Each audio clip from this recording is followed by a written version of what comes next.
एक का कचरा दूसरे का खजाना हो सकता है। 2019 में करीब 35 करोड़ टन प्लास्टिक का कचरा निकला, जो या तो जलाया गया या लैंडफिल्स और खुले में फेंका गया। इस कचरे का क्या अच्छा इस्तेमाल हो सकता है?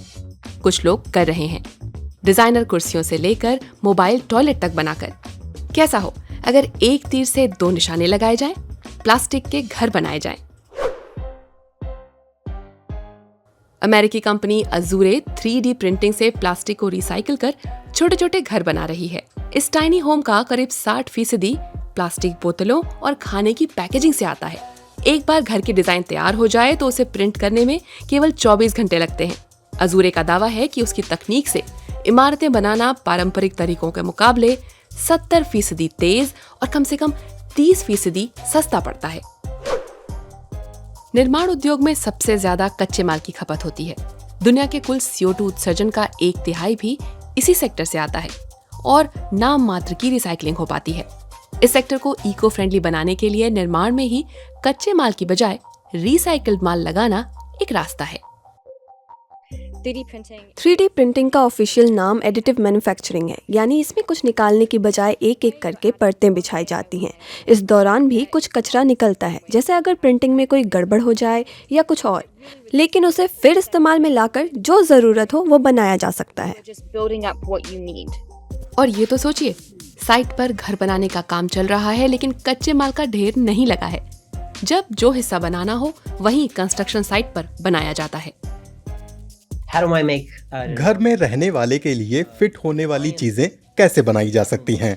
बाथरूम बना रहे हों तो जिसकी जैसी इच्छा और जरूरत हो वैसी फिटिंग कहाँ से ला सकते हैं? आप ये सब साइट पर ही फटाफट कर सकते हैं।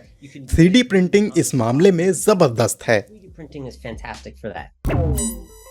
आज की हमारी दुनिया में प्लास्टिक कचरे की कोई कमी तो है नहीं, फिर 3D प्रिंटिंग करके दूर दराज के इलाकों में इससे रहने के लिए घर और टॉयलेट वगैरह की कमी को क्यों न पूरा किया जाए।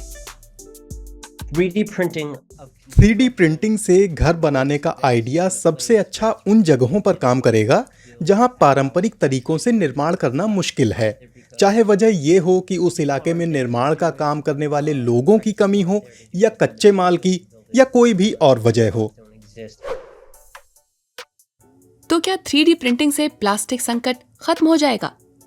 नहीं, ऐसा नहीं होने वाला। असल में 91% प्लास्टिक की रिसाइकलिंग नहीं होती।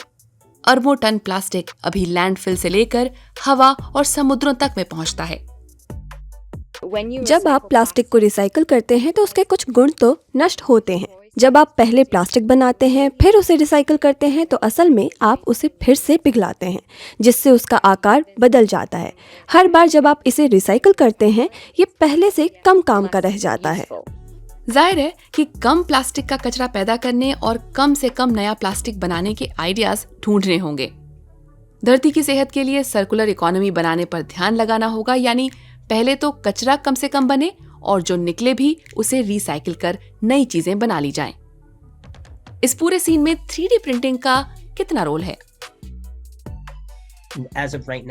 फिलहाल तो हमारी अर्थव्यवस्था में इसके लिए एक स्थायी बिजनेस मॉडल नहीं बन पाया है, लेकिन मुझे लगता है कि ये उन जगहों पर बहुत काम आएगा जहां हालात बहुत मुश्किल हैं और वैसे कोई निर्माण नहीं होता।